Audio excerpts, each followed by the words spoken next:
Welcome to my blog दोस्तों। तो छठ माता की जय। तो आज है छठ का चौथा दिन और आज है उषा अर्घ यानी सुबह का अर्घ। सुबह का अर्घ देकर छठ माता के पूजन को पूर्ण कर प्रसाद वितरण होगा।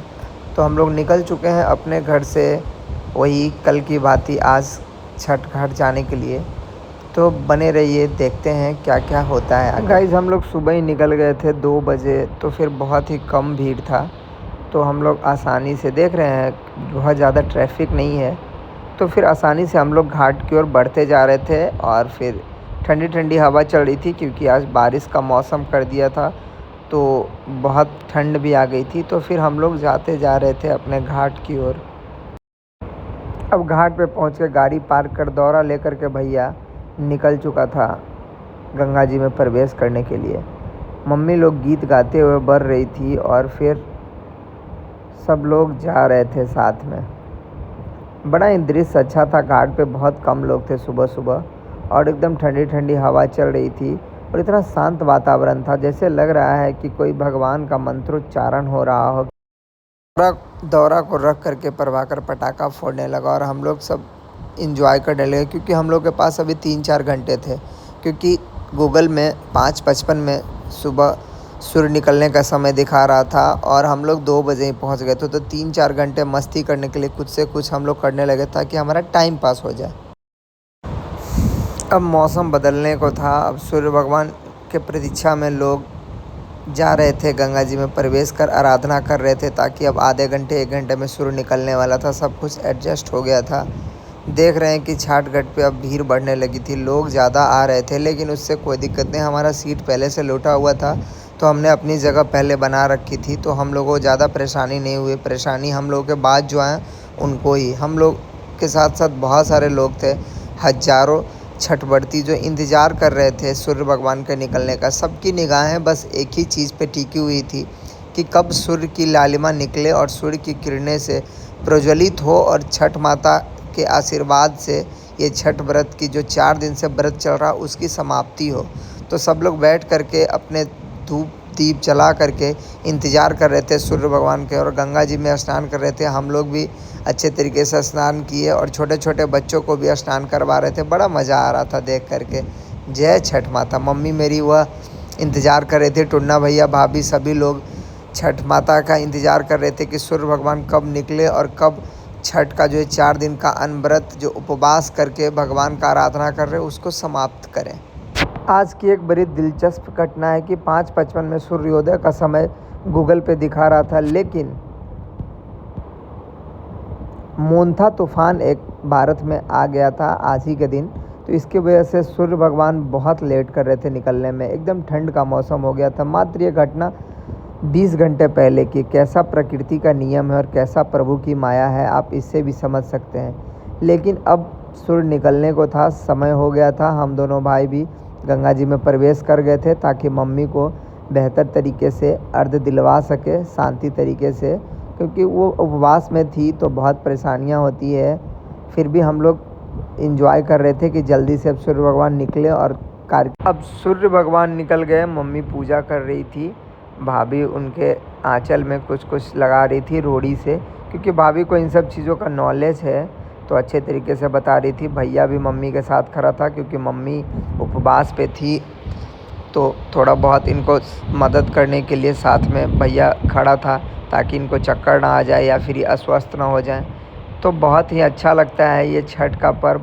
और छठ के पर्व में आप देख सकते हैं कि कितना अच्छा नज़ारा होता है, कितने भारतीय संस्कृति को, परंपराओं को लेकर चला जाता है। देखिए कैसे सिंदूर कितना लंबा किया जा रहा है। अभी तो भारत की महिलाएं सिंदूर करती नहीं अच्छे तरीके से, तो आप देख सकते हैं। तो छठ बहुत ही अच्छा और संस्कृति और प्रकृति का पर्व है, तो इसे ज़्यादा से ज़्यादा लोगों को करना चाहिए। बहुत ही बेहतरीन पर्व है। जय छठ माता।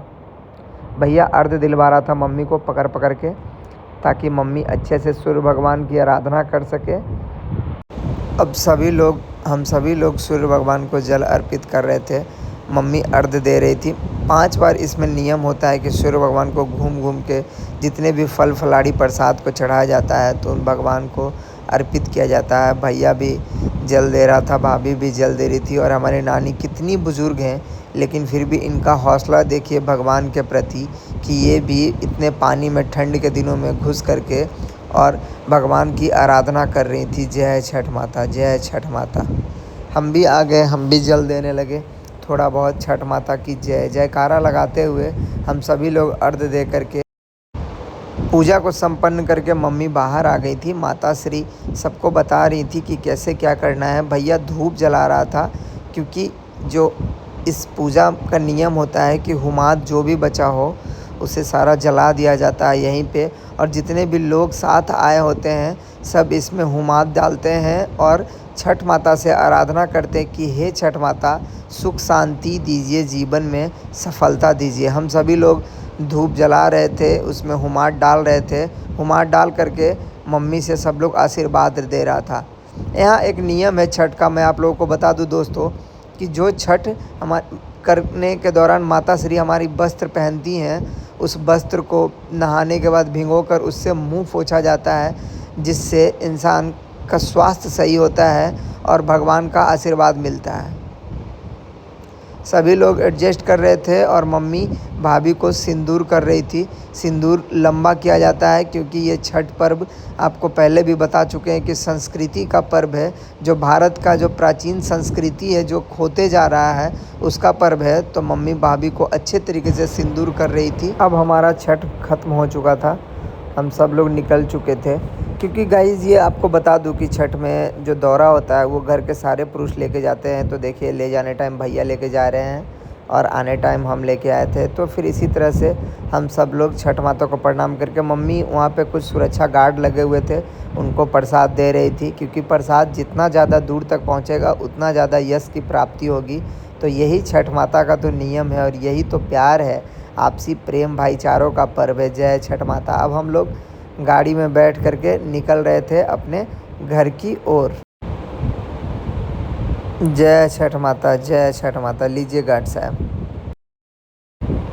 छठ व्रतियों की सुरक्षा में लगे कुछ आर्मी जवान जो अपने घर से दूर हमारी सेवा में तत्पर थे, मैं उनको प्रसाद दिया। ये बहुत ही हमको प्यारा मोमेंट लगता है कि जब मैं अपने घर के या फिर किसी पाठ पूजे के प्रसाद को, पूजा पाठ के प्रसाद को किन्हीं को देता हूँ, तो मुझे बहुत ही प्रेम की अनुभूति लगती है कि चलो भाई प्रसाद कोई तो खाएं, किन्हीं को तो पुण्य मिला।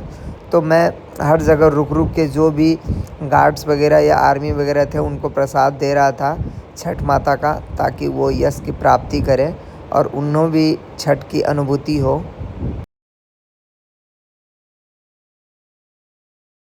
रास्ते में एक छोटा सा बच्चा मिला, बहुत प्यारा था, इतने ठंड में उघारे चढ़ा था। तो फिर मैं उसे भी थोड़ा बहुत बुला करके प्रसाद दिया और वो मुस्कुराते हुए चला गया। फिर इन लोगों को भी मैंने प्रसाद दिया, क्योंकि ये लोग प्रसाद के लिए ही खड़े थे, इनकी मन्नत होती है। मैं बता दूं कि छठ का एक टॉप सीक्रेट है ये, कि इनकी मन्नत होती है कि ये प्रसाद मांग कर खाएंगे और ये पुण्य के भागी बनेंगे। तो मैं उन लोगों को भी प्रसाद दिया और फिर मैं बढ़ता गया। जय छठ माता, जय छठ माता। लोगों को मैं निराश नहीं कर रहा था, जो भी हमारे पास था हम देते चले जा रहे थे, ठेकुआ और केला जो भी था। तो जय छठ माता। दोस्तों छठ एक ऐसा पर्व है कि मैं आपको क्या बताऊं, लोग जिसकी भी जो क्षमता होती है रोड पर आकर के मदद करते हैं। कोई चाय पिला रहा है, कोई कुछ पिला रहा है, कोई अपनी संस्थाएं ये बांट रही। बहुत अच्छा दृश्य था यार, क्या बताऊं। मैं तो सबको कहता हूँ कि छठ यदि कोई रिलेटिव्स या फिर आपके परिवार के सदस्य या कोई भी करते हैं, दूर के रिश्तेदार, तो आप उनके साथ जाएं, देखें कि छठ की अनुभूति क्या होती है, कैसे लोग प्रसाद मांग के खाते हैं और फिर कैसे एक दूसरे के साथ छठ पब्लिकली मनाते हैं। बहुत प्यारा पर्व है।